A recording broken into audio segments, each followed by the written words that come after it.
Wassalatu wassalamu ala asrafil anbiya'i wal mursalin wa ala alihi washabbihi ajmain. Alhamdulillah, terima kasih saya ucapkan kepada Bapak Ibu guru sekalian, terutama yang terhormat Bapak Kepala Sekolah, Pak Wagirin SPD SD.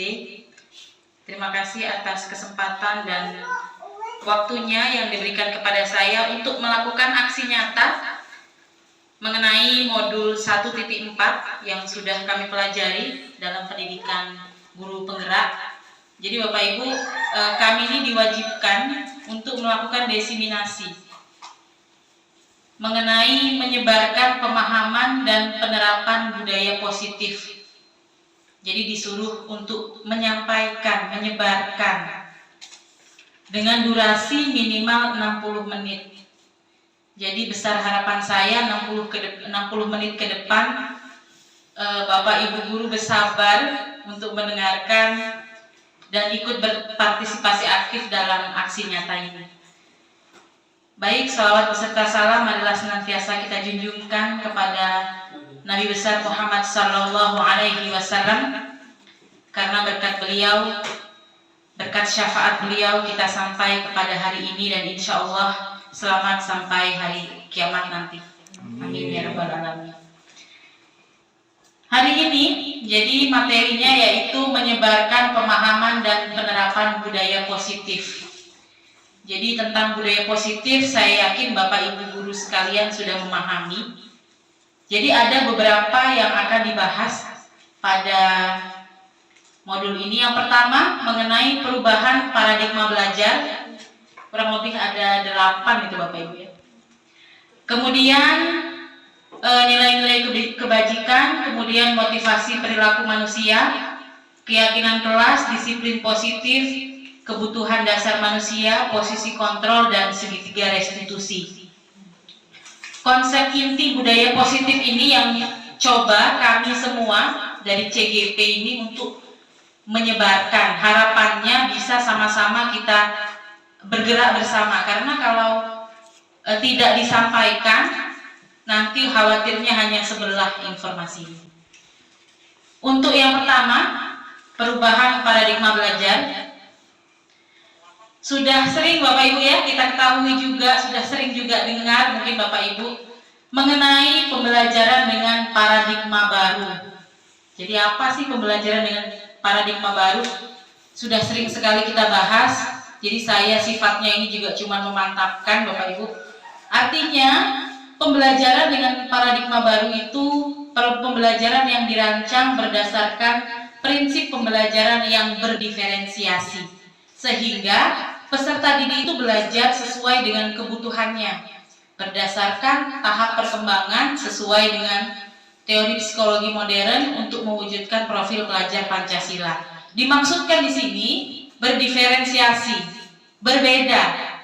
Bukan berarti kita 32 anak sekelas kita bikin 32 pembelajaran atau 32 macam gitu. Tidak juga seperti itu. Berbeda di sini maksudnya kita melihat karakter anak-anak, kemudian pembelajaran yang kita berikan itu menyesuaikan. Jadi berdiferensiasi itu ada 3 jenis. Nah, bisa saja kontennya yang berbeda, bisa saja modul produknya yang berbeda, artinya hasilnya yang berbeda, atau metodenya yang berbeda, sesuai dengan kebutuhan atau kondisi peserta didik kita masing-masing. Terkait dengan itu, budaya positif di sekolah dapat kita jalankan dengan menerapkan konsep inti. Jadi ada 8 konsep inti tadi kita terapkan dalam memahami motivasi manusia yang berkaitan dengan hukuman, penghargaan, posisi kontrol guru, pembuatan keyakinan sekolah atau keyakinan kelas, serta penerapan segitiga restitusi dalam menyelesaikan masalah. Nah, ini ada gambar nih, miskonsepsi tentang teori kontrol. Kita sebagai guru memiliki teori kontrol. Bapak Ibu lihat tuh, ilusi guru mengontrol murid. Itu yang paling ujung. Nah, itu kira-kira gambar apa ya Bapak Ibu? Posisi kontrol dulu apa itu? Yang kayaknya tangannya diikat, kemudian kakinya itu harus mengikuti ya. Kira-kira merdeka nggak yang demikian? Jadi di situ guru yang menggerakkan, artinya mengatur, harus ke kanan, harus ke kiri. Apakah anak jadi manut? Manut. Tapi itu hanya ilusi, hanya sementara Bapak Ibu nurutnya. Kemudian memberikan hadiah. Nah, ini memberikan hadiah nih ya. Kayaknya dikasih sesuatu tuh anak itu. Ilusi bahwa semua penguatan positif, efektif, dan bermanfaat. Selama ini kita mengira kalau dikasih hadiah itu udah paling positif. Ternyata di teori kontrol bukan itu saja. Jadi ternyata ada efeknya juga dari pemberian hadiah. Kemudian ada gambar itu bapak-bapak kayaknya teriak ya. Ilusi bahwa kritik dan membuat rasa bersalah mampu menguatkan karakter. Pembuat rasa bersalah, anak salah sedikit dimarah, salah sedikit didikte. Kamu ya selalu membuat masalah misalnya. Apakah anak langsung nurut waktu itu? Langsung nurut mungkin karena takut dimarahin. Tapi itu sekali lagi berdasarkan teori ini itu hanya ilusi, bersifat sementara. Kemudian yang terakhir, ilusi bahwa orang dewasa berhak memaksa. Kita kadang selalu mikir ya, saya lebih tua, kamu loh masih anak-anak, saya lebih tahu. Kita sering berpikir begitu. Nah itu ternyata juga dinilai belum sesuai dengan pembelajaran atau memerdekakan anak tadi. Jadi belum sesuai dengan kurikulum merdeka. Nah, inilah perubahan paradigma stimulus respon ke pendekatan teori kontrol. Kalau dulu stimulus respon tentang dunia, kebutuhan tuh kita tuh sama. Kebutuhan anak kecil tuh sama. Kita pukul rata ya. Ternyata dalam teori kontrol, kebutuhan kita itu berbeda. Anak yang nggak bisa anteng, ternyata kebutuhannya itu berbeda dengan anak yang senangnya duduk anteng gitu. Kemudian semua orang melihat hal yang sama. Kadang-kadang kita kadang-kadang kita memposisikan anak-anak untuk melihat sesuatu itu sama. Matematika ini gampang, atau misalnya hafalan ini gampang, bisa. Ternyata setiap orang itu memiliki gambaran yang berbeda. Mungkin 1 kali 2 atau 1 kali 7 bagi anak ini mudah, tapi bagi anak yang ini bingung. Nah itu ternyata memiliki gambaran yang berbeda. Kemudian kita mencoba mengubah agar pandangan sama dengan kita. Nah selama ini kita selalu berharap orang itu pikirannya sama kayak kita. Padahal teori kontrol tentang dunia itu kita berusaha memahami pandangan orang lain tentang dunia. Jadi kita berusaha melihat dari sudut pandang orang lain. Kalau orang lain itu misalnya lebih suka melakukan sesuatu yang dilihat, mungkin orang yang lain lebih suka sesuatu yang bergerak. Jadi berbeda. Kemudian perilaku buruk dilihat sebagai suatu kesalahan. Kemudian semua perilaku memiliki tujuan. Kita kadang lihat ya, ada anak nakal, kita pasti menilai itu sebuah kesalahan. Padahal pasti ada tujuan dari seorang anak itu. Coba nih, misalnya ada anak di kelas yang sering sekali ngobrol saat belajar. Kira-kira tujuannya apa? Memiliki tujuan nggak? Ayo tangi jago yang menengah. Kira-kira memiliki tujuan nggak? Punya. Ya, Wika coba. Tujuannya untuk menarik perhatian guru. Nah, tujuannya untuk menarik perhatian guru. Biasanya, benar kata Bu Ika, biasanya sama guru disuruh keluar. Keluar kamu bawa saya ikut pelajaran. Padahal dia udah janjian Bu di luar. Sama temennya kelas lain juga, misalnya. Jadi tercapai nggak tujuan anak itu? Tercapai. Biar disuruh keluar. Tercapai tujuannya. Nah, jadi dari sini kita melihat bahwasanya sebuah perilaku itu memiliki tujuan. Tujuan anak itulah yang seharusnya kita tuntun. Kemudian selanjutnya, orang lain bisa mengontrol saya. Nah, ini pola pandang yang belum merdeka. Maka di kurikulum merdeka, anak dan diharapkan itu bisa mengontrol dirinya sendiri. Jadi tidak di bawah tekanan siapapun. Artinya memang merdeka. Kemudian pemaksaan ada pada saat bujukan gagal. Ya, kadang-kadang kalau kita bujuk-bujuk anak itu nggak mau, kita paksa. Gelem awas, gitu ya. Padahal di sini bisa dilakukan kolaborasi dalam menciptakan pilihan-pilihan baru. Kemudian model berpikir menang kalah. Nah, ini pola berpikir lama. Sekarang sudah tidak ada lagi kamu yang menang, kamu yang kalah. Sekarang semua menang-menang. Memang ini teori ya. Teori, prakteknya memang sering sekali masih ya. Namanya teori, kita bergerak berdasarkan teori. Selanjutnya, tentang disiplin positif. Nah, kembali ke kata disiplin. Disiplin ini artinya disiplina, yaitu belajar. Disiplin mengacu pada disiplin diri yang memiliki tanggung jawab terhadap apa yang dilakukan berdasarkan nilai-nilai yang diambil. Artinya, setiap perilaku yang dinilai disiplin itu seharusnya sadar atau keluar dari kesadaran dan tanggung jawab pribadi masing-masing. Disiplin positif merupakan salah satu cara penerapan disiplin yang bertujuan untuk menumbuhkan kesadaran, untuk memberdayakan peserta didik tanpa adanya imbalan, tanpa juga adanya ancaman ataupun hukuman. Sebagai pendidik, tujuan kita menciptakan peserta didik yang disiplin diri, sehingga mereka berperilaku pada kebijakan universal yang dimiliki berdasarkan motivasi intrinsik. Jadi dari dalam dirinya sendiri. Anak itu ketika mau masuk mengikuti pelajaran karena dia sadar, bukan karena takut mau dihukum, bukan karena takut nanti tidak naik kelas, tapi memang seharusnya anak-anak itu melakukan itu semua karena kesadarannya dari dalam dirinya masing-masing. Selanjutnya, tujuan disiplin positif. Nah, tujuannya menanamkan motivasi intrinsik. Motivasi intrinsik ini yang harusnya kita bangun pada seluruh peserta didik, yaitu dengan menguatkan nilai-nilai kebajikan universal tadi.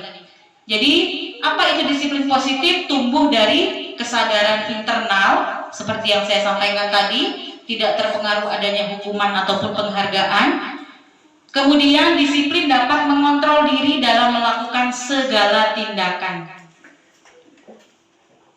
Nah, apa sih dari tadi disebut nilai-nilai kebajikan? Nilai-nilai kebajikan itu adalah nilai-nilai yang disepakati bersama, lepas dari suku, bangsa, agama, bahasa, maupun latar belakang. Contoh nilai kebajikan. Di situ contoh yang ada dalam profil pelajar Pancasila, beriman bertakwa kepada Tuhan Yang Maha Esa. Itu kan tidak memihak kepada suku, bangsa, agama manapun ya. Jadi bersifat universal. Kemudian berkebinekaan global, gotong royong, mandiri, bernalar kritis dan kreatif. Nah, ini dia contoh-contoh kebajikan, nilai-nilai kebajikan universal. Nah, sekarang nilai-nilai kebajikan universal itu kita integritaskan kepada kebutuhan dasar manusia. Kebutuhan manusia adalah segala sesuatu yang dibutuhkan oleh manusia untuk mempertahankan keseimbangan kondisi fisiologis maupun psikologis yang bertujuan untuk mempertahankan kehidupan dan kesehatan. Itu namanya kebutuhan dasar manusia. Apa saja kebutuhan dasar manusia?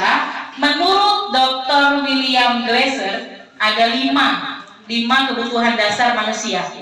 Yang pertama, penguasaan.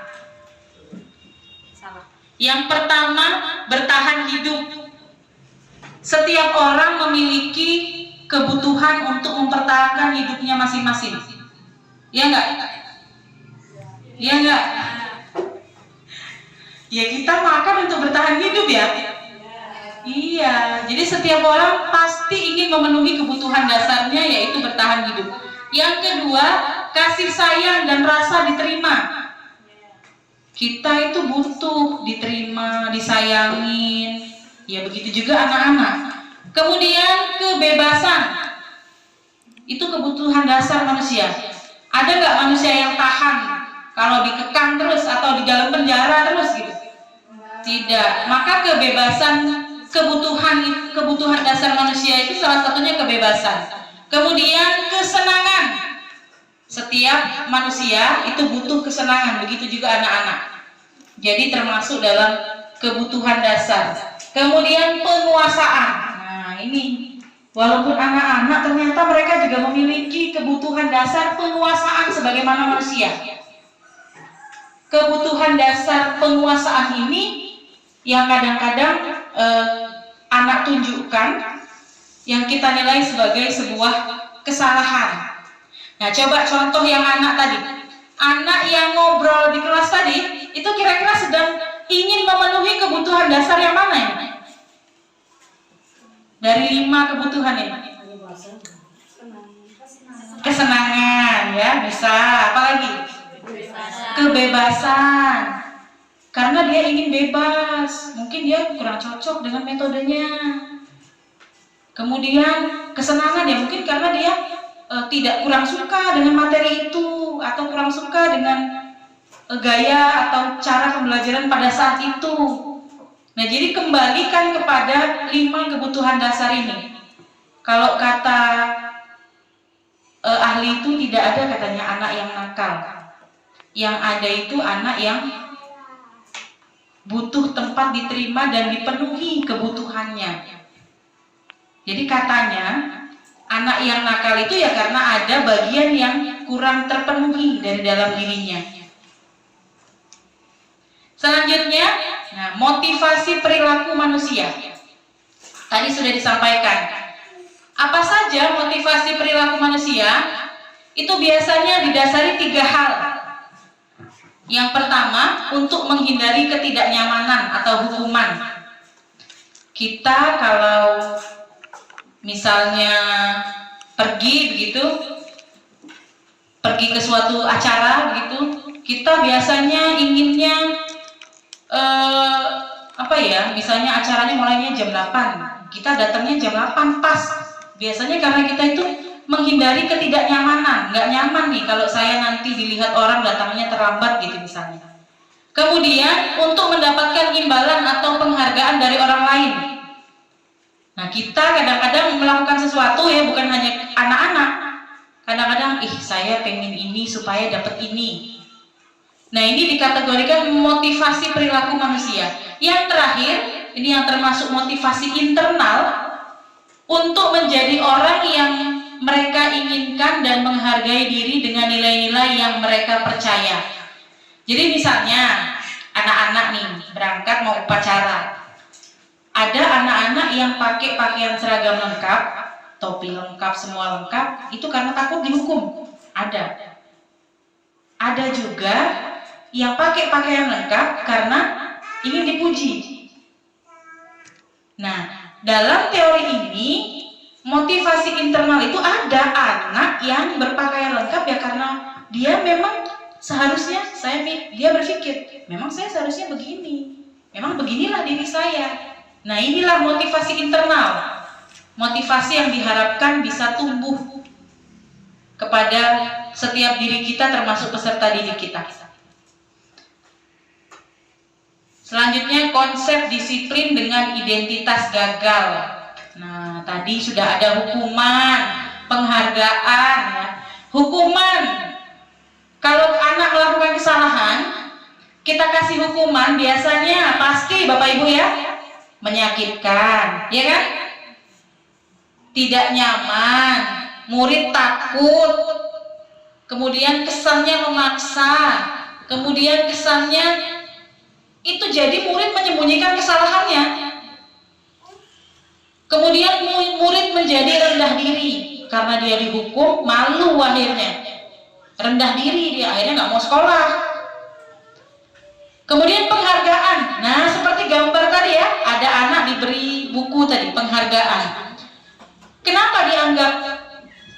tidak efektif, yang pertama merusak hubungan anak yang dikasih hadiah dengan yang nggak dikasih hadiah.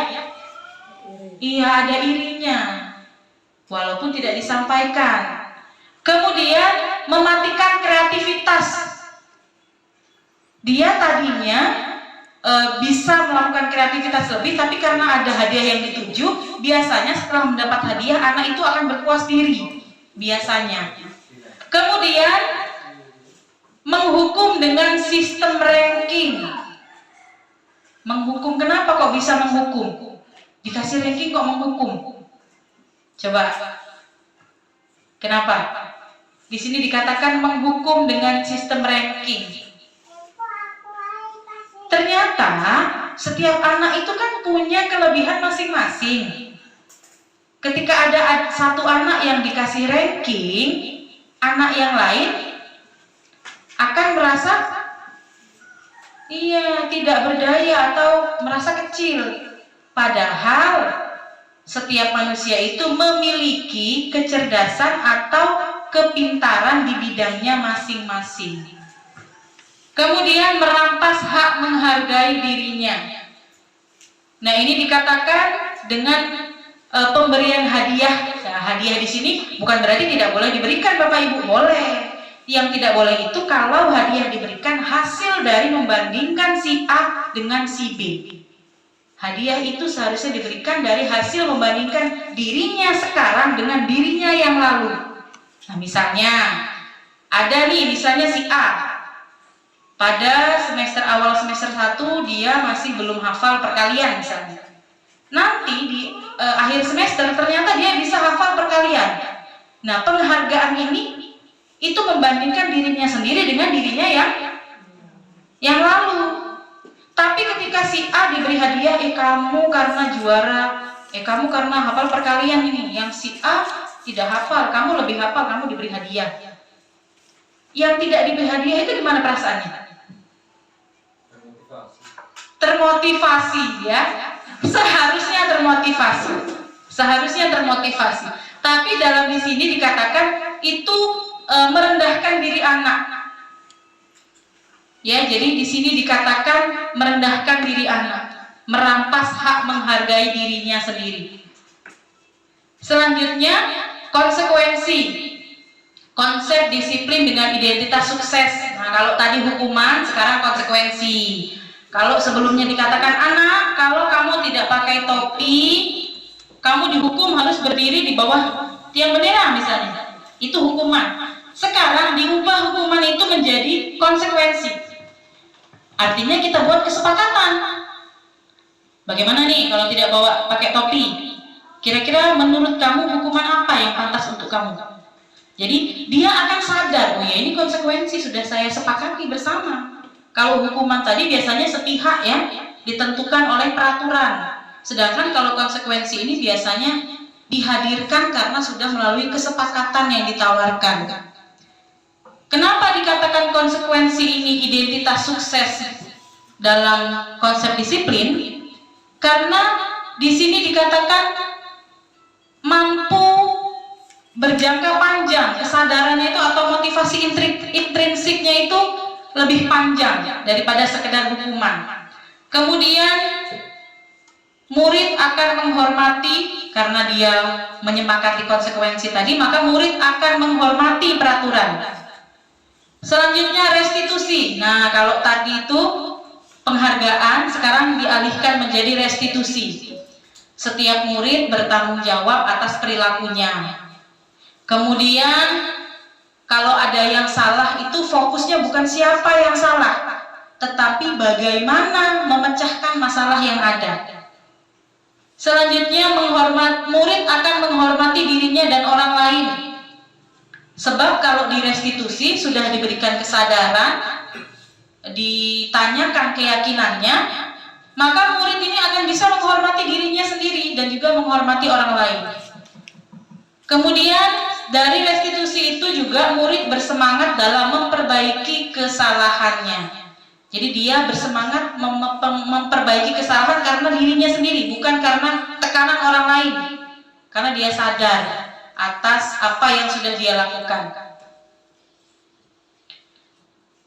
Konsep disiplin pendekatan restitusi, yaitu sebuah cara menanamkan disiplin positif pada murid. Apa itu restitusi? Proses menciptakan kondisi bagi murid untuk memperbaiki kesalahan mereka, sehingga mereka bisa kembali kepada kelompok mereka dengan karakter yang lebih kuat. Ini menurut Gosen, seorang peneliti. Apa saja ciri-ciri restitusi?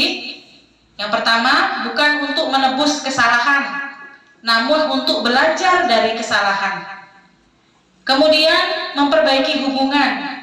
Isinya berupa tawaran, bukan paksaan. Kemudian, restitusi itu menuntun untuk melihat ke dalam diri. Kemudian, restitusi mencari kebutuhan dasar yang mendasari tindakan. Restitusi diri adalah cara yang paling baik yang berfokus pada karakter, bukan tindakan. Restitusi juga fokus pada solusi dalam mengembangkan murid yang berbuat salah pada kelompoknya. Ini dikatakan restitusi. Nah, ini contoh kasus. Nah, perbedaannya. Contoh kasus, siswa sering tidak mengerjakan PR. Kalau hukuman, guru tersebut menghukum siswa untuk hormat 10 menit di bawah tiang bendera. Itu dikatakan hukuman. Guru marah dan murid takut. Itu yang terjadi dengan hukuman.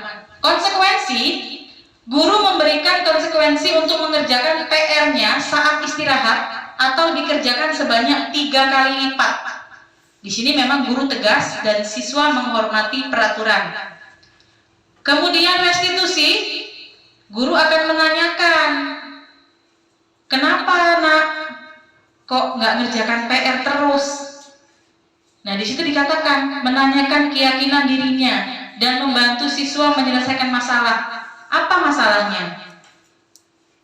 Biasanya anak-anak nggak langsung cerita, Bapak Ibu ya, membutuhkan proses. Makanya restitusi ini sebenarnya butuh proses panjang, dilakukan berkesinambungan, nggak langsung jawab. Di sini guru terbuka dan siswa menghormati dirinya dan orang lain. Nanti disampaikan, saya tuh begini Bu, di rumah tuh nggak ada yang ngajarin. Kita kembalikan lagi.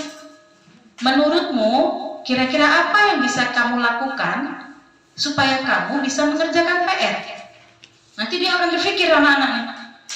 Mungkin akan keluar ide, boleh nggak Bu, kalau saya itu sebelum pulang sekolah ke rumah teman dulu Bu, minta diajarin teman. Karena di rumah saya nggak bisa sendiri misalnya.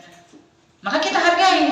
Kalau memang itu yang bisa kamu lakukan, itu pantas dicoba. Nah, itu kalimat restitusi yang harus kita sampaikan. Ibu tunggu hasilnya. Nah, jadi memang itu dari anak sendiri yang memunculkan solusi dari hambatan yang dia hadapi. Kita menuntun. Nah, jadi memang dari anak, dari dalam diri anak. Kira-kira kitanya ada di posisi mana nih Bapak Ibu? Saya pernah yang ketiga. Yang ketiga, alhamdulillah sudah sampai ke tahap restitusi. Ceritanya si Ardi itu sekali, 2 kali, 3 kali alasannya saya tanya itu, pertama tidak mengerjakan karena ikut kenduren. Yang kedua tidak mengerjakan karena mati lampu. Dan yang ketiga besok saya suruh untuk mengumpulkan. Dan berhasil Bu ya? Ya. Alhamdulillah. Walaupun jawabannya tidak maksimal. Ya, artinya setidaknya sudah ada usaha ya Bu ya, dari si Ardi tadi. Luar biasa ya. Keren ini Bu Ika ya. Jadi sudah sampai kepada tahap restitusi, karena memang seharusnya restitusi Bapak Ibu yang kita lakukan. Sudah tidak musim lagi hukuman. Yang memberi hukuman biar yang berwajib aja ya. Kita ini sunnahnya, jadi kita restitusi dulu. Hukuman itu biar ada pihak yang berwajib yang memberi hukuman. Selanjutnya, terkait dengan perilaku ini, ternyata ada 5 posisi kontrol guru dalam restitusi. Yang pertama, penghukum. Yang tadi itu, kalau nggak ngerjakan, hormat di bawah tiang bendera. Itu posisi penghukum. Kemudian, pembuat rasa bersalah. Kamu sudah 2 kali ya melakukan ini. Nah, ini membuat anak merasa bersalah. Selanjutnya, teman. Ya, Ibu maklumin hari ini. Ya, Ibu maklumin hari ini, tapi besok-besok Lakukanlah demi ibu. Itu namanya sebagai teman, guru bersikap sebagai teman. Kemudian pemantau. Ibu lihat kamu sudah 2 kali tidak mengerjakan ini. Kenapa? Dipantau. Yang terakhir, manajer. Manajer ini yaitu tadi melakukan restitusi seperti yang disampaikan Bu Ika. Kenapa kamu melakukan ini? Apa kendalanya? Kira-kira bagaimana solusinya? Dari 5 posisi kontrol guru ini kita semua pernah melakukannya. Tetapi perlu kita ingat bahwasanya muaranya kita harus memerankan posisi sebagai manajer tadi. Artinya kita tidak melulu menghukum atau membuat rasa bersalah, tetapi kita memanajeri bagaimana anak ini menemukan kekuatan dirinya dari perbaikan kesalahan yang sudah dia lakukan. Selanjutnya, contoh penerapan 5 posisi kontrol. Ini contohnya siswa tidak memakai atribut lengkap saat upacara. Nah, ini tadi sudah sempat disinggung. Kalau penghukum, biasanya guru akan ngomong, patuhi aturan hukuman, lalu berdiri di bawah tiang bendera. Itu penghukum. Kalau pemantau, kamu sudah melanggar. Apa peraturan dan apa konsekuensinya? Jawab, iya Bu, saya memang sudah melanggar. Sudah diingatkan kemarin. Itu pemantau. Teman, ayolah yang tertib, buat Bu Guru bangga.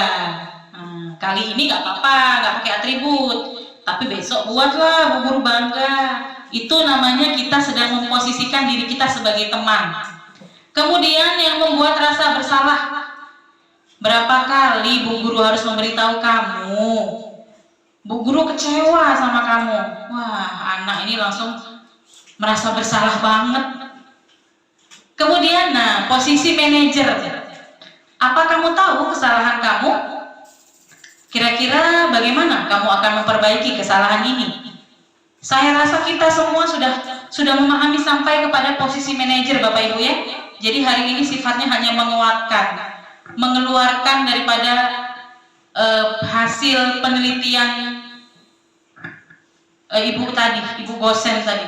Selanjutnya, posisi kontrol guru itu 5. Namun perlu disadari tujuan akhir dari 5 posisi kontrol seorang guru adalah pencapaian posisi manajer, di mana di posisi inilah murid akan menjadi pribadi yang mandiri, kemudian merdeka dan bertanggung jawab atas segala perilaku dan sikapnya, yang pada akhirnya dapat menciptakan lingkungan yang positif, nyaman dan aman.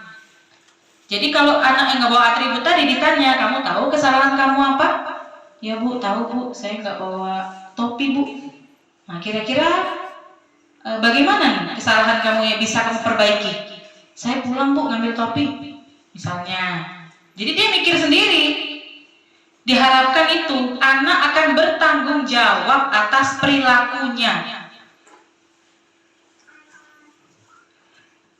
Nah, untuk menciptakan disiplin positif atau budaya positif tadi diawali dengan membuat keyakinan kelas. Inilah muara kita, membuat keyakinan kelas. Mengapa keyakinan kelas? Mengapa bukan peraturan? Coba ada yang bisa jawab nggak? Kita sharing. Kenapa kok disebut keyakinan kelas? Kenapa bukan peraturan kelas? Kalau kesepakatan kelas bagaimana? Ya, kesepakatan kelas bagaimana? Itu masuk keyakinan kelas atau peraturan kelas? Karena saya buatnya kesepakatan kelas. Kesepakatan kelas bisa jadi keyakinan kelas jika asalnya dari bersama. Nah, itu namanya termasuk keyakinan kelas. Peraturan kelas itu jika munculnya sepihak, misalnya anak-anak harus datang tepat waktu, membuang sampah harus pada tempatnya. Itu dibuat guru yang buat, maka itu disebut kesepakatan kelas. Kalau keyakinan kelas harusnya keluar dari anak-anak. Ada pertanyaannya, mengapa kita memiliki peraturan tentang menggunakan helm pada saat mengendarai motor? Coba kalau kita naik motor pakai helm tuh kenapa? Iya, coba kenapa? Karena sudah peraturan. Karena sudah peraturan. Kalau nggak pakai ketilang. Nah, karena kalau nggak pakai ketilang nih. Apalagi, bener Pak? Tapi suatu hal kalau hanya diyakini saja belum tentu dijalankan. Iya, benar. seharusnya kalau dari keyakinan, kalau sudah diyakini, berarti belum yakin kalau nggak dijalankan. Kalau sudah diyakini harusnya dijalankan. Kenapa orang nggak pakai helm? Kenapa orang naik motor pakai helm? Karena takut ditilang. Itu motivasi dari mana? Eksternal. Dari luar, takut kena tilang. Kemudian takut apa lagi? Takut kena angin. Takut luka. Tapi coba bagaimana kalau orang pakai helm itu berdasarkan motivasi intrinsiknya? Kembali lagi ke helm ini, ada yang takut kena tilang, ada. Tapi ada juga yang karena mau melindungi kepala.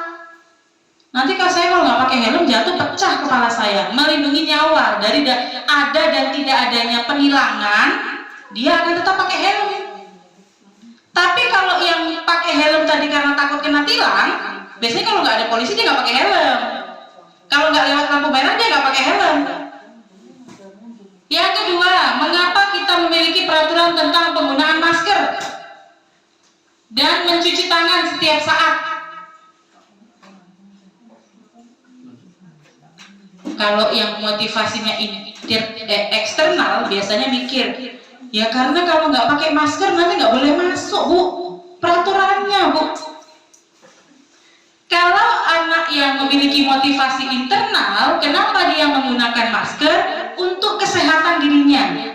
Nah, inilah motivasi intrinsik ini yang perlu dikeluarkan.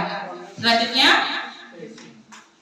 keyakinan kelas atau keyakinan sekolah. Apa saja itu? Yaitu keyakinan kelas adalah pernyataan yang berisi nilai-nilai kebajikan universal yang di awal tadi sudah kita bahas, yang muncul berdasarkan kesepakatan bersama. Jadi keyakinan kelas atau kesepakatan kelas tadi itu muncul kesepakatan bersama. Kemudian dilaksanakan bersama dan senantiasa ditinjau serta dilakukan refleksi berkelanjutan terkait keyakinan kelas yang dibuat. Menggunakan kalimat-kalimat yang positif dan mudah diingat serta mudah dipahami. Itulah keyakinan kelas, menggunakan kalimat positif. Jadi tidak ada lagi kalimat negatif dalam keyakinan kelas. Contohnya, kalau tadinya tidak boleh membuang sampah sembarangan, kalimatnya diubah menjadi positif. Membuang sampah pada tempatnya. Nah, jadi tidak bolehnya itu jangan dipakai lagi. Isinya adalah kalimat-kalimat positif. Misalnya, tidak boleh ribut saat guru menjelaskan. Diubah kalimat positifnya menjadi setiap anak menjaga ketertiban kelas. Tidak boleh lari-lari di koridor sekolah. Itu kalimat negatif. Positifnya, setiap anak melakukan versi terbaik dari dirinya dalam menaati peraturan sekolah. Jadi diubah menjadi kalimat-kalimat positif. Nah, ini kegiatan pembuatan keyakinan kelas yang sudah saya lakukan kemarin berkolaborasi dengan Bu Hoir. Alhamdulillah sudah keluar Bapak Ibu sertifikat saya. Bu Hoirnya belum, karena belum upload. Harapan saya setelah hari ini kita semua melakukan membuat keyakinan kelas. Yang sudah ada nggak apa-apa, kita revisi, direvisi, boleh. Isinya Bu mau sama ya nggak apa-apa. Jadi ada prosesnya, kita tanyakan kepada anak. Nah, kira-kira apa yang mau kita angkat menjadi keyakinan kelas? Jadi nanti kalau ada anak yang melakukan pelanggaran di luar keyakinan kelasnya, kita kembalikan lagi. Keyakinan kelas kita di sini, kita harus saling menghormati dan menghargai sesama. Tapi kok anak itu membuli misalnya, nah maka itulah kita lakukan restitusi tadi. Runutnya begitu. Jadi dari keyakinan kelas kita lakukan restitusi. Misalnya si A membuli si B, kita tanyakan, Ibu dengar kamu kemarin mengolok-olok temanmu, apakah benar? Nanti biasanya dia akan membela. Iya Bu, saya gini-gini, dia loh Bu ngolok saya duluan. Nah ini kita carikan jalan keluarnya dengan restitusi. Kita tanyakan, menurut kamu apa yang kamu lakukan ini apakah bisa membuat dirimu lebih baik? Enggak Bu, aku ini Bu emosi Bu misalnya.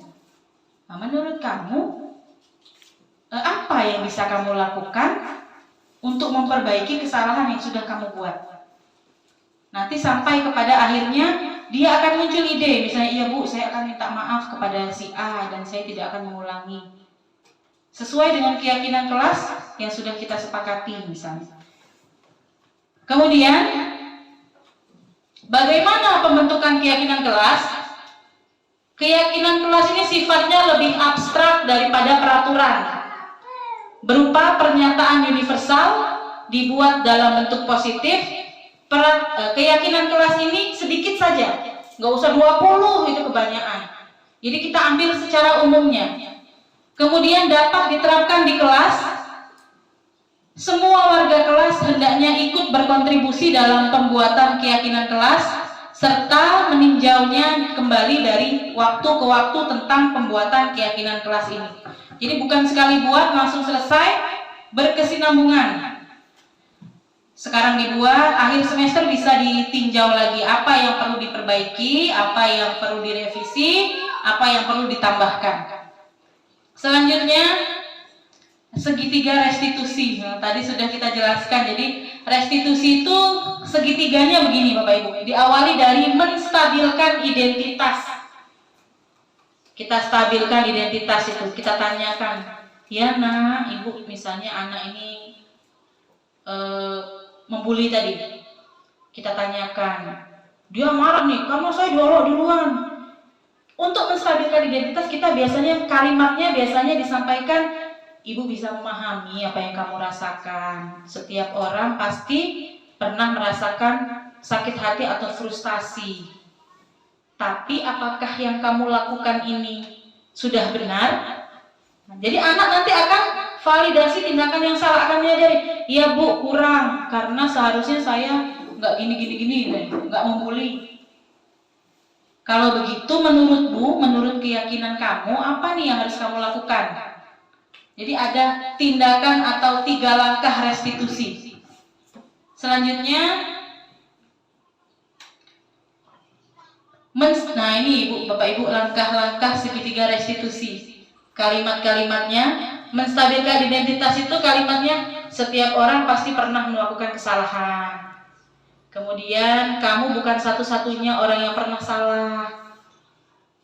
Biasanya anak tuh akan stabil dulu. Selanjutnya, kalimat selanjutnya dalam memvalidasi tindakan yang salah. Nah, kamu tentu punya alasan mengapa kamu lakukan ini.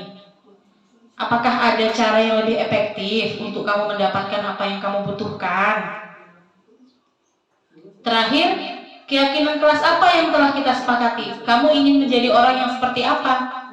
Dengan melakukan tindakan ini, setelah ini kamu pengen jadi orang yang seperti apa? Apakah tetap menjadi orang yang pemarah? Apakah tetap menjadi orang yang suka mengolok-olok? Nah, dari sini anak nanti akan berpikir berdasarkan keyakinan dan motivasi internal yang dimilikinya.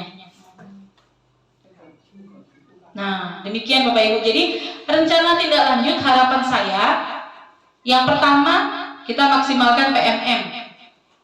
Kita buka topik pembelajaran kurikulum merdeka dan topik disiplin positif.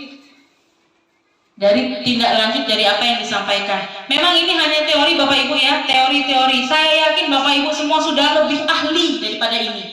Saya juga menyampaikan ini bukan berdasarkan saya lebih bisa atau saya lebih tahu, bukan. Ini memang ditugaskan untuk menyampaikan, melakukan desiminasi. Jadi bukan menggurui Bapak Ibu, bukan. Mendesiminasi tugas saya di akhir modul 1.4, akhir modul 1, sekarang pindah ke modul 2, tugas akhirnya ini. Minimal 60 menit, 60 sampai 120 menit. Saya diharuskan untuk melakukan desiminasi, makanya saya berusaha untuk melakukan yang sebaik-baiknya, sesuai dengan kemampuan saya. Karena saya yakin Bapak Ibu semua lebih paham, lebih ahli ya dalam melakukan disiplin, dalam melakukan restitusi. Saya yakin ibu-ibu lebih bisa dan lebih keren. Di sini tugas saya itu menyampaikan. Semoga bisa diambil sisi positifnya, tidak hanya dilihat dari kurangnya saja, tetapi makan PMM. Bapak Ibu semua saya harap membuka PMM, mempelajari modul 2 modul itu, kurikulum merdeka dan topik disiplin positif pada pelatihan mandiri di PMM. Ini sudah saatnya, sudah kapan lagi, kita sudah 3 tahun melaksanakan kurikulum merdeka. Sudah 3 tahun Bapak Ibu, bukannya sebulan 2 bulan. Seharusnya minimal 1 sertifikat kita miliki. Kita sudah menjalankan semua, saya yakin lebih daripada itu. Tapi PMM ini, platform ini minta buktinya. Jadi tidak melulu apa yang difoto, apa yang di video itu hanya palsu. Tidak melulu itu yang kita lihat. Jadi jangan selalu berpikiran negatif, apa yang difoto, apa yang di video belum tentu sesuai dengan kenyataannya. Nah yang ini, yang diminta mereka itu buktinya, yaitu berupa fotonya. Memang Bapak Ibu sudah melakukan, tapi orang di luar sana nggak tahu kalau tidak difoto, kalau tidak diunggah. Nah ini bisa dilakukan secara kolaborasi. Jadi saya kemarin berkolaborasi, kurikulum Merdeka ini sudah keluar sertifikatnya, sama Bapak Ibu isinya tentang membuat keyakinan kelas. Jadi hanya yang Bapak Ibu lakukan itu hanya perlu membuat keyakinan kelas. Setelah membuat keyakinan kelas, ambil foto, ambil video, tidak usah video, foto saja. Ambil foto, bagaimana proses awal, proses akhir, kemudian bagaimana keyakinan kelas itu ditempel, diambil foto, nanti dibuatkan laporannya. Kita unggah bersama-sama. Kira-kira bagaimana Bapak Ibu? Kita sepakati dulu. Bagaimana? Monggo Bu Ika. Kalau saya mungkin tinggal merevisi sesuai kalau tadi yang juga disampaikan kalimatnya harus positif, mungkin akan kami lihat lagi, namanya anak-anak waktu itu kan sebahasa negara. Mungkin walaupun saya ketik tapi bahasanya dari anak-anak yang saya tempel umum itu. Mungkin hanya revisi. Nah, sudah keren, sudah ada. Yang di kelasnya belum ada keyakinan kelas. Saya judulnya kesepakatan. Ya, kesepakatan nanti bisa diubah menjadi keyakinan kelas boleh. Harus keyakinan. Ya, kesepakatan boleh tidak apa-apa, cuma alangkah baiknya kalau menjadi keyakinan kelas begitu. Iya. Jadi nanti di foto boleh berkolaborasi Bapak Ibu ya. Misalnya ini kan Bu Mening guru agama, berkolaborasi dengan guru kelas mana gitu. Nanti diambil fotonya, prosesnya, kemudian nanti ada formnya, bagaimana anak itu perasaannya. Nanti saya tampilkan setelah ini.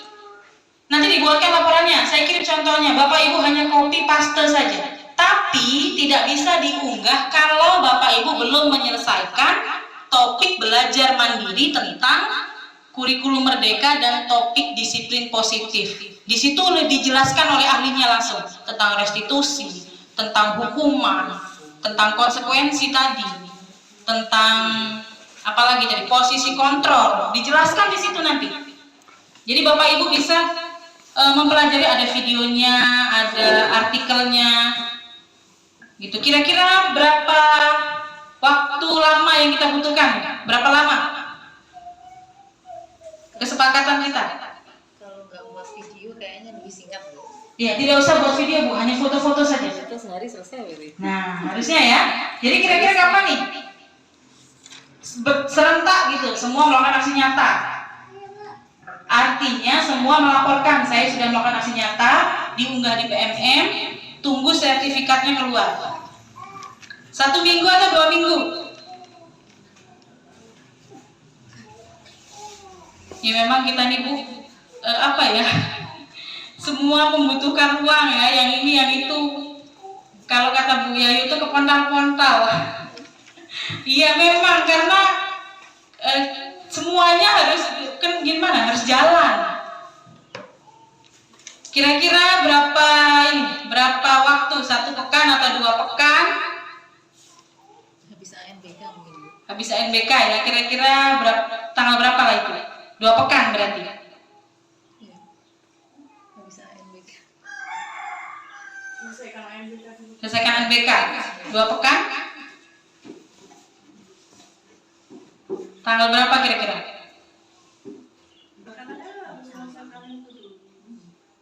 Modulnya dulu. Ya, membaca modul ya. Baca modul itu sambil nguling dari HP PMM bisa, dari HP dibuka PMM bisa. Karena isinya tuh artikel dan video. Itu untuk runutnya. Kalau jawabannya nggak tahu, bisa nanya Mbak Google. Nanti kan ada post testnya tuh Bapak Ibu. Ada post testnya.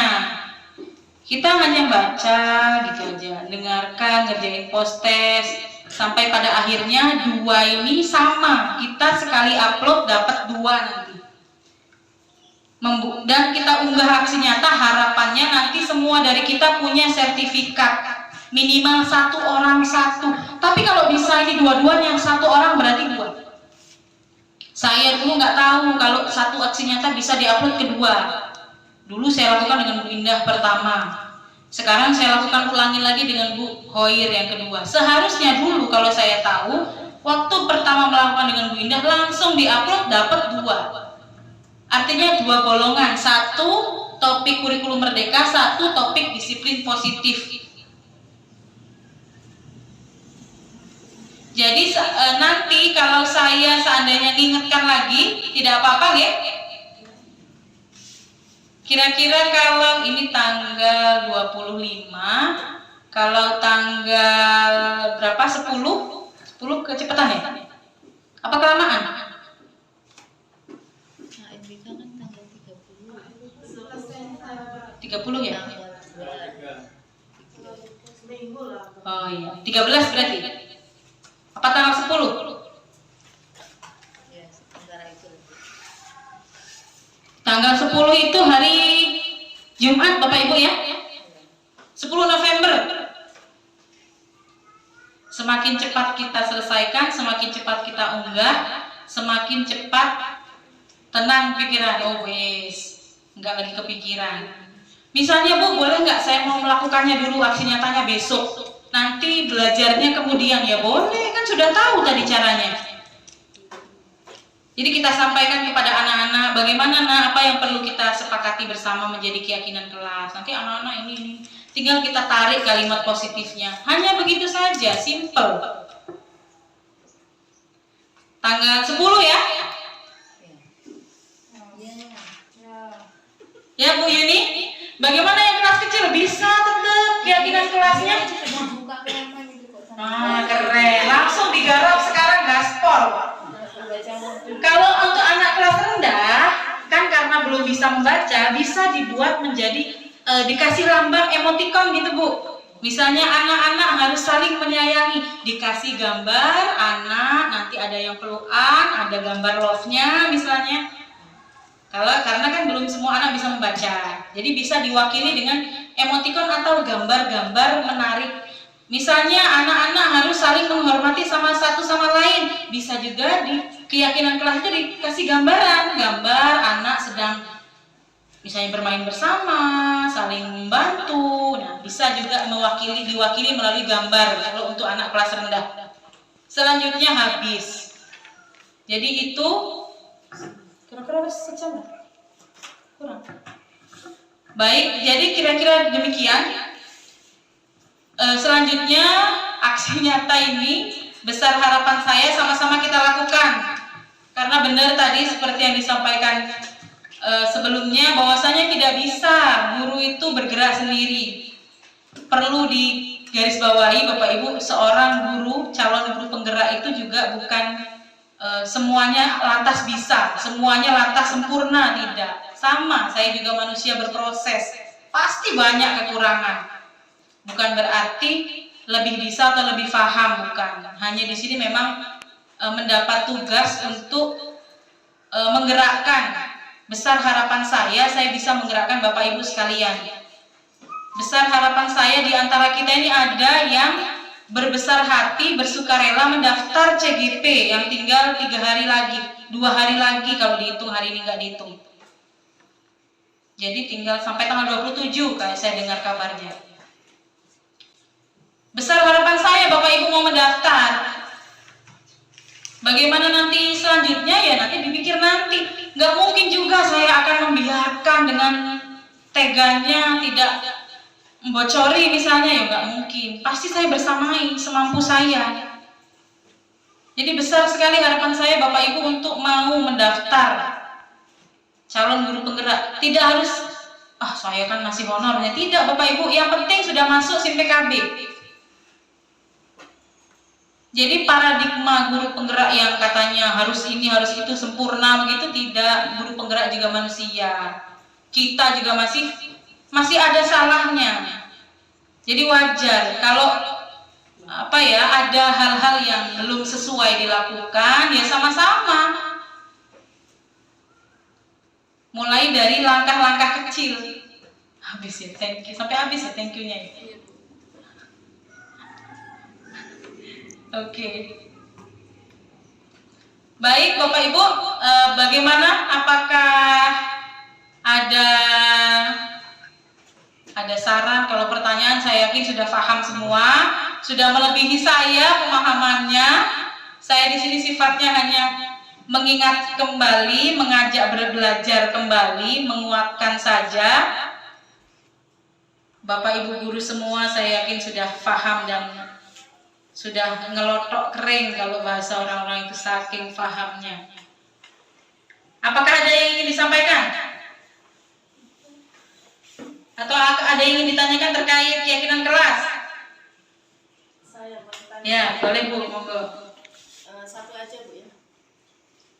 Bagaimana sebagai guru kelas yang setiap harinya bertemu dengan peserta didik mengetahui bahwa siswa tersebut melakukan atau menepati tata tertib yang ada di sekolah itu motivasi internal atau dari jenis motivasi lain?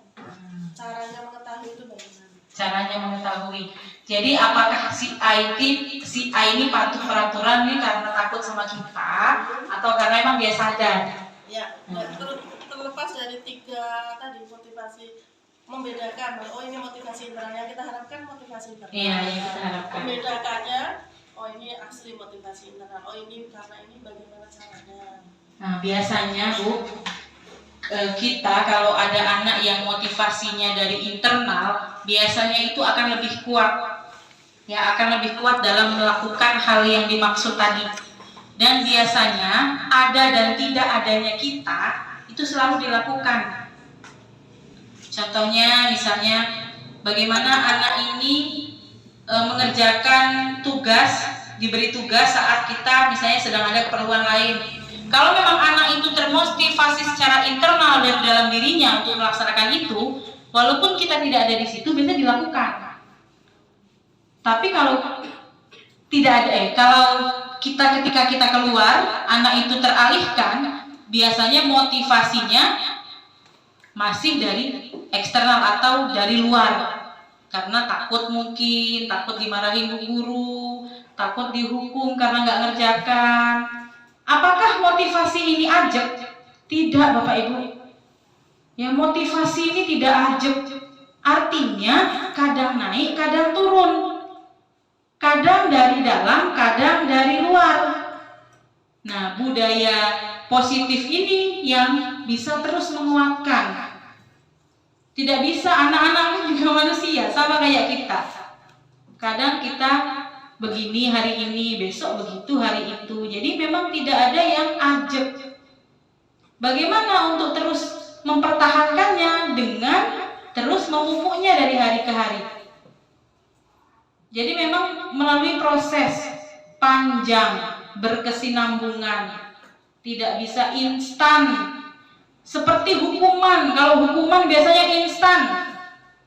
Kamu kalau tidak melakukan ini, misalnya dipukul misalnya. Kalau kita saya yakin tidak ada lagi yang memukul. Tapi biasanya ada orang-orang yang menerapkan hukuman seperti itu membuat anak tuh supaya langsung manut. Langsung manut ya anak? Langsung manut biasanya. Karena takut. Takut, bukan karena dia memang mau berhenti untuk nakal. Begitu Bika ya, kurang lebihnya.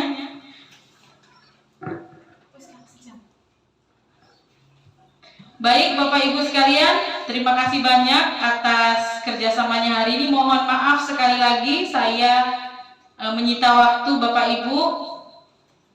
Semoga apa yang disampaikan hari ini di antara banyaknya kekurangan saya bisa Bapak Ibu temukan sisi-sisi positifnya. Karena kita belajar itu bukan dari siapa, tapi kita belajar itu apa yang bisa kita ambil positifnya. Semoga saja apa yang kita pelajari hari ini ada hal positifnya di antara banyaknya kekurangan saya. Terima kasih. Mohon maaf yang sebesar-besarnya. Terima kasih atas dukungan, kolaborasi, support dari Bapak Ibu semua. Semoga aksi nyata tadi bisa segera kita lakukan. Akan segera saya share filenya untuk aksi nyata. Atau saya tampilkan dulu nih, Bu Indah. Kita tampilkan dulu Bu Indah ya. Contohnya ya. Semudah ini, jadi tidak sesulit itu, tidak.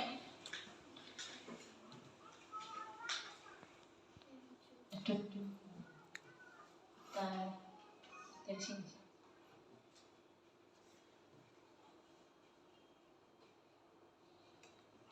Aksi nyatanya. Nah ini.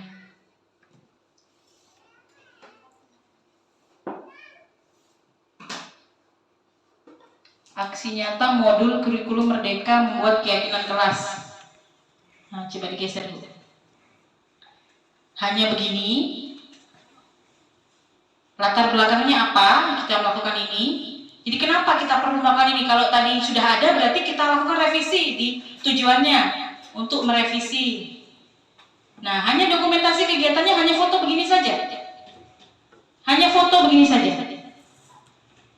Nah, bagaimana itu dilakukan? Nah, kemudian keyakinan kelas ini ditandatangani bersama untuk menguatkan. Kalau anak kelas kecil bisa tanda jempol bersama, bisa. Atau bisa dibuat tanda jari 5 bersama-sama, misalnya bisa. Nah, selain itu diminta umpan balik. Ini yang penting. Banyak sekolah lain yang tidak memberikan umpan balik seperti ini. Akhirnya aksi nyatanya ditolak oleh kurator. Ya. Nah, ini kesepakatan kelasnya. Nah, umpan baliknya ini kita print nanti. Ada filenya, nanti saya kirim, tinggal di print. Dibutuhkan sebenarnya hanya minimal 5 anak, tapi bisa 6 begini. Bisa juga. Nah, ini contohnya dengan adanya keyakinan kelas. Ini apa yang ditulis anak tadi kita tempelkan, copy paste. Tapi lebih meyakinkan lagi kalau begini. Kalau ini kan meyakinkan, kalau tadi bisa ketikan. Nah, refleksi setelah melakukan keyakinan kelas ini apa? Bapak Ibu bisa menyalin nanti refleksi yang saya tulis ini bisa disalin saja, nanti di copy paste dengan desain masing-masing. Nah, untuk belajar desain seperti ini nanti kita belajar lagi tentang Canva. Ya, di pertemuan kombel kita selanjutnya, besar harapan saya kita bisa belajar tentang Canva. Cara nempel-nempelkan itu.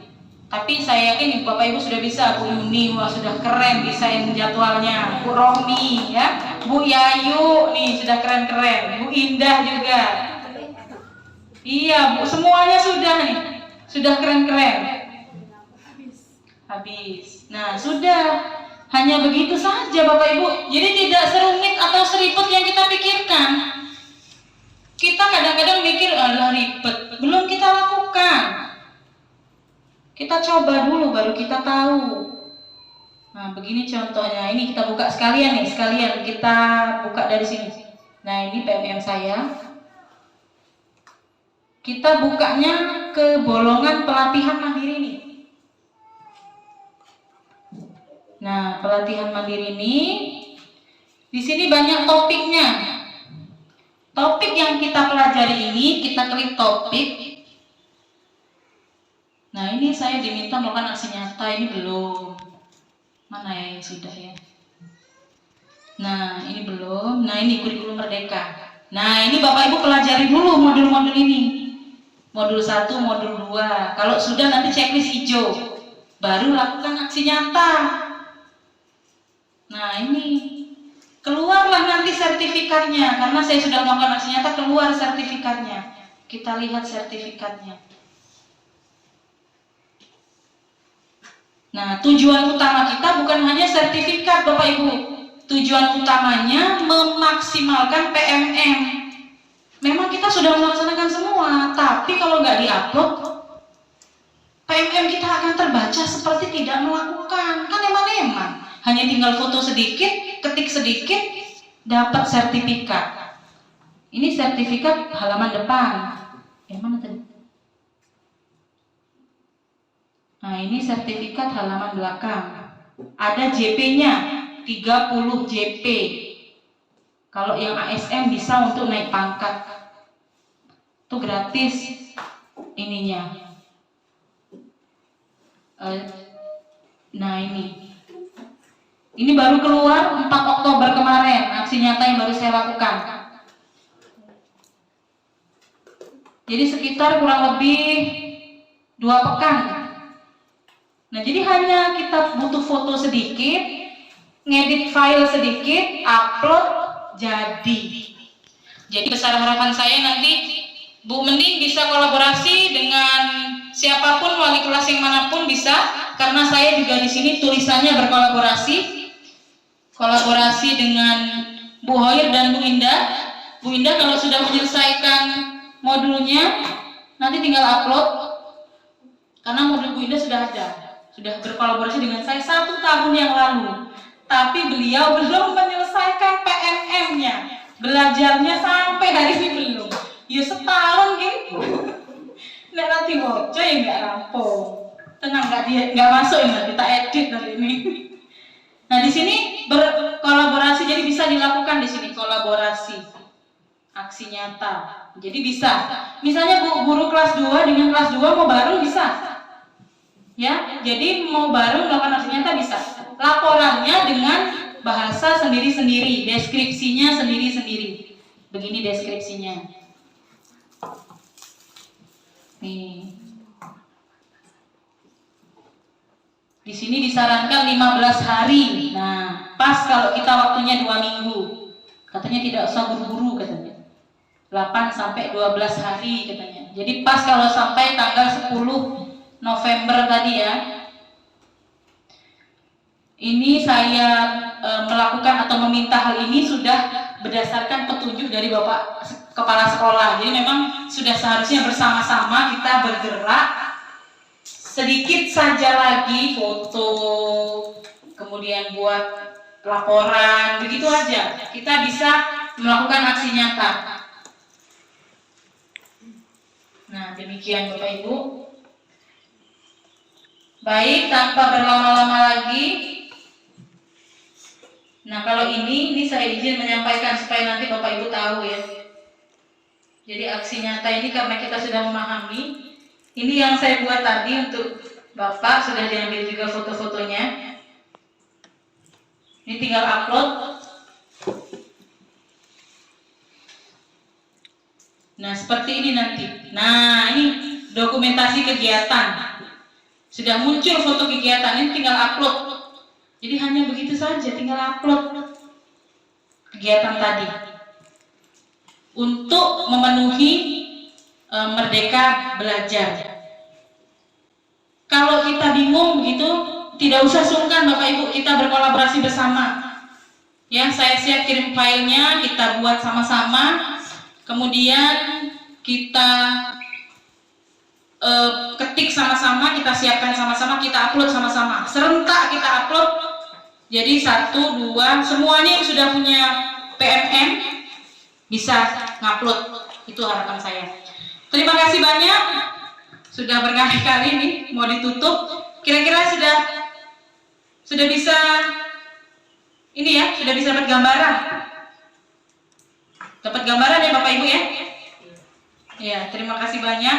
Terima kasih Bapak Kepala Sekolah, terima kasih Pak Muwidodo dan Bapak Ibu semua yang sudah bersabar membersamai saya, membimbing saya, mendukung saya. Semoga Allah yang membalas semua kebaikan Bapak Ibu semua. Saya akhiri, amin. Saya akhiri, wabillahi taufiq wal hidayah. Wassalamualaikum warahmatullahi wabarakatuh. Waalaikumsalam warahmatullahi